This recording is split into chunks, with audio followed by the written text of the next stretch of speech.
নমস্কার বন্ধুরা, আজকে আমি আপনাদের সঙ্গে শেয়ার করব পুঁটি মাছের টক ঝোল।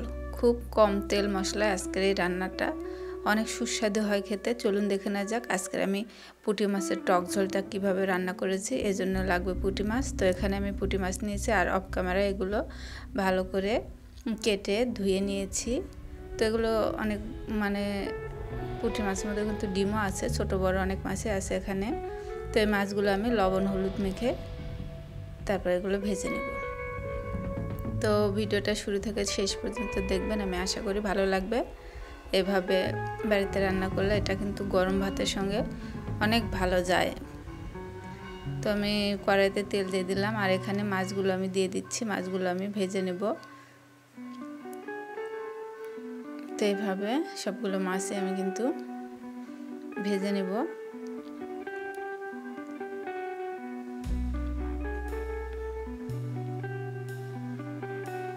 আর এই রান্নাটাতে বেশি তেল লাগে না, কিন্তু কোনো মশলাপাতি কোনো কিছুই লাগে না।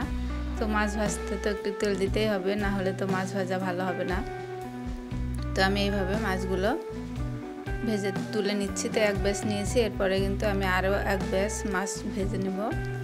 আর এখানে যে আমি টকটা ব্যবহার করব, এটা আম শুকানো যে চুনা হয়, সেই আম শুকানো চুনাটা আমি জলে ভিজিয়ে রেখেছি। এটা আপনারা চাইলে এখানে তেঁতুল কিংবা লেবু দিতে পারেন। মোট কথা হলো যে টকটা হলেই হলো এরকম। তো এটা আমি ভালো করে মথে নিয়েছি আর এটা এখন এক সাইডে রেখে দিব।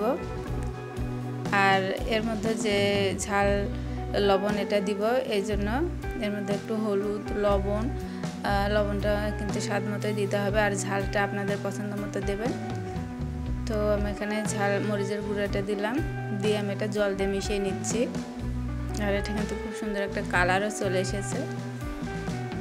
তো দিয়ে এটা আমি মিশিয়ে নিচ্ছি এরকম করে। তো এটা মেশানোর পর এটা আমি এক সাইডে রেখে দেবো। এ পর্যায়ে আমার কিন্তু সবগুলো মাছ ভাজা হয়ে গেছে। এখন আমি কড়াইতে আবারও তেল দিয়ে দিয়েছি আর এই তেলে দিয়ে দিলাম তেজপাতা আর শুকনো মরিচ। ফোড়ন হিসেবে দিব সরিষা, আর কিচ্ছু দিতে হবে না। সরিষা দিলে কিন্তু এই টক ঝোলটা অনেক বেশি ভালো হয়। তো সরিষাটা দেওয়ার পর এটা কিন্তু ফাটবে, তো একটু সাবধানে থাকতে হবে। তো একটু ভাজা ভাজা হলে আমি এর মধ্যেও গুলে রাখা মশলাগুলো দিয়ে দিলাম। দিয়ে আমি এটা ভালোভাবে একটু কষিয়ে নিব। নেওয়ার পর যে টকটা আমি রেখেছি ওই টকটা দিয়ে দিব। টকটা দেওয়ার পর এই মশলাটা কিন্তু আমি আবারও ভালোভাবে কষিয়ে নিব। এটা যতক্ষণ না পর্যন্ত এটা তেলটা উপরে উঠে আসছে ততক্ষণ পর্যন্ত এটা কষিয়ে নিব।